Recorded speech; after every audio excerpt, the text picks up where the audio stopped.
Hey guys, and welcome to Aussie Reviews. Well, today what I'm going to do is a side-by-side comparison between the Colt 1911 in 22 and also the SIG or GSG 1911 in 22. Now the reason I'm doing this is there's a lot of you guys out there who are sitting on the fence and really don't know which way to go with regards to a 1911 22 pistol.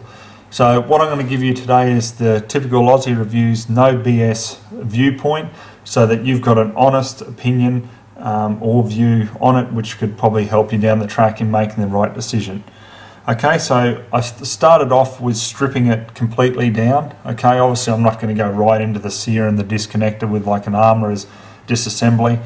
Pretty much we've disassembled all the main parts here to do a step-by-step comparison. Okay, so let's start off with the top slide. The Colt top slide, really good. I've had absolutely no problems with it. Yes, it's lightweight because it's got to be lightweight in order for the small 22 cartridge to actually give it enough push to go back and reload the next cartridge. So you're always going to have a light top slide with a 22, okay? That's just the way it is. It's just the physics and dimensions of it. So the Colt top slide would be my favourite, because out of the two, that is, because it's sturdy. I've had it for a long time. It seems to put up with a lot of the abuse. Okay, you can see there on the top slide there, look, there's a couple of little marks, but that's from a couple of years of dropping that slide lock. Going on to the actual SIG one, you can see there's already quite a few marks on it. Okay, and this is only from having this pistol for about a month now. This is where you'll actually see a lot of negativity online. A lot of people complain about the SIG top slide, and that's because it's made from an alloy or a zinc alloy, so it's actually quite soft material. Look, I'm not going to be able to bend it by just squeezing it here, but in comparison with other metal, it's quite soft. Okay, so there's quite a lot of negativity about that. So my preference there on the quality side of things would definitely go with the Colt. Okay, now when we move down to the barrels, the Colt barrel I've actually taken out of the main housing here. You can see that there, okay? This is what you see from the front of it once you take the cap off, and you think, okay, well, not too bad. But you take the sleeve off it, and that's your barrel, okay? There's my finger in comparison, so you can see just how thin this barrel really is, okay? But in saying that, I've had pretty good accuracy from the little Colt. No real issues with it at all. It's just that it does have quite a thin barrel on it. Then when you come over to the SIG, you pick that up and immediately you feel the weight in it. It actually feels like a real barrel. Okay, there's no removable sleeve off it. You can see here, obviously, it looks like stainless inside the black. So whether that's a sleeve on the outside or not, which I think it may be, look, it's in there rock solid, so it's a lot more solid overall. Even when you put the sleeve over the barrel of the Colt, in comparison, there's the difference, okay? So there's the difference in the thicknesses. Alright, so the edge there would go to the SIG in my view. The threaded parts on the end caps, nothing really to decide between the two of them there. They both function and work perfectly. Same with the barrel bushings, all that sort of thing, no dramas there at all. Slide lock, exactly the same. When you come to the guide rod, you've got a shorter guide rod on the Colt, okay? So for those of you who aren't sort of too technical savvy or familiar with the 1911, basically your guide rod sits in the bottom there, then you've got your spring that goes over the top, all right, then you slide, and that's what moves it back and forth. That's what gives it the spring to come back and reload. Now, a lot of people argue, and you'll see a lot of aftermarket manufacturers out there, like ZR Tactical, for example, or CWA over in the US, that actually do aftermarket guide rods, and they do longer ones because they say that it aids in a lot more smoother cycling of the slide, which obviously gives you better accuracy. But overall, not too bad with just the standard one on the Colt.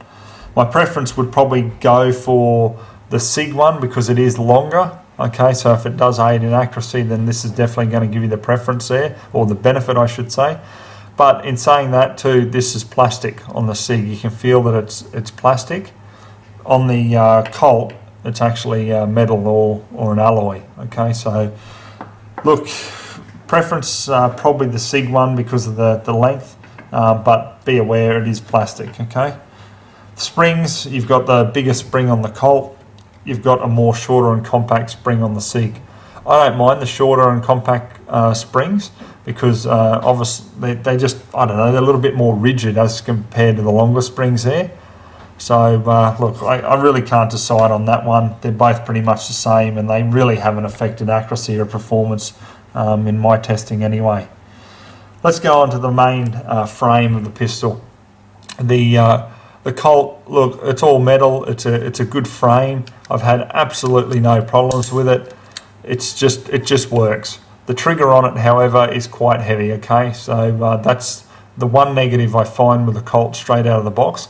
Now, look, they say that they will lighten up after a couple of hundred or even 1,000 rounds, but I didn't want to wait that long. I ended up dropping in a Wilson Combat sear and disconnector, and that really cleaned up the trigger just nicely, so I'm really happy with that. But that's the mod that I had to do to this actual pistol out of the box. Onto the Sig now. It actually, I would say, feels a little bit lighter, okay, over the Colt.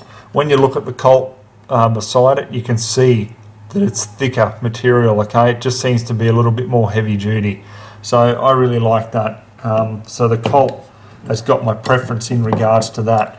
However, the Sig, one thing that annoys me, and look, this probably won't be something for you to consider, but because it's easily fixed, is that mag safety, okay? Straight out of the box, the Sig, as soon as you insert a magazine, okay, you must have that magazine in there for the pistol to fire. Some of you will probably be going, well, hey, that's a neat feature. Well, that's good. If you like that, that's well and good. But for me, I didn't want that. I want to be able to release the hammer on an empty chamber without having that magazine in there, which I couldn't do straight out of the box of the Sig. Very easy to fix up. If you've seen the Sig review that I've done, very easy to fix up. It's just in the mainspring housing here. So look, overall, the trigger on the Sig, I should add, I definitely prefer it over the Colt, okay? Not the Colt once I put the Wilson Combat stuff in, but straight out of the box I'm talking about here. Just really, really nice. It's just straight out of the box, just a really nice trigger. I quite like it. So my preference for construction, the Colt, but for the performance is the GSG straight out of the box with regards to the frame. As you can see, I've just put the Hogue finger groove grips on here. I just love them, so I haven't taken them off for this purpose, or for the purpose of this review, I should say. Let's go on to the magazines now. First of all, the Colt one here, it's really basic. You see it just folded over like sheet metal. It's fairly sturdy, like, you can't bend it or anything, but extremely lightweight. You've got a button, load assist button on the side. The rounds are very, very easy to load, no problem there. Plastic follower and base pad, which is pretty normal on a lot of pistol mags nowadays. Onto the GSG one. My preference definitely goes to these guys with regards to the magazine. Definitely strong magazine. It's you can feel it's steel. Okay, they've tried to replicate the original 1911 magazines and they've done a really good job. Loading, you've got a button, you've got basically two. There's on the side of the follower, which you load a couple of rounds in, and then you'll have to use the button to go over, I think, about 4 rounds or 5 rounds to pull it down enough to be able to load it up. So plastic base plate and plastic follower the same on this one, but I really like this magazine, so my preference for magazine goes with the Sig. On the topic of if you do have a Category H licence for occupational use here in Australia, obviously you don't have to worry about a limitation of 10 round magazines. Or for that matter, if you live overseas and you don't have that law in your area, then you can get aftermarket mags for the actual Colt. I should say, sorry, not aftermarket mags, actual Colt genuine mags, 12-shot magazines. And you can get aftermarket modifications for the standard Sig or GSG mag to increase the capacity up to 16 rounds, okay? But they don't actually make a magazine there over 10 rounds. You've got to buy the additional extras to mod it out. Okay, so look, for preference, the Sig, obviously the magazine is my favourite with regards to that. Now, just overall, when we're talking about accuracy, I really feel that both of these pistols are on a par with accuracy. Reliability, I do favour the Colt. And the only reason is I mean, SIG say it in their manual, they say it straight out, that it's optimised for high velocity 22 ammunition and only use that. Okay, I proved that correct by doing in the review, I put CCI standard through it. I also put the Winchester 42 grain subsonics, and yeah, I had no end of trouble with it. So definitely high velocity ammunition only for the SIG. Whereas when you go to the Colt, look, I've had no problems at all. I put CCI standards through it, I've put the Winchester subsonics through it, I've put the high velocity, hyper velocity. It just feeds and eats pretty much everything. The only thing that it won't cycle, obviously, is if you go for your real quiet ammo like CCI quiet, or you know, the Winchester Zs or Zs, however you know them as. Obviously, there's not enough power to even cycle the slide. So, but look, overall, definitely the Colt feeds a lot more. Okay, so if you're going in competitions at the pistol range where you know you want to use subsonics, then go the Colt.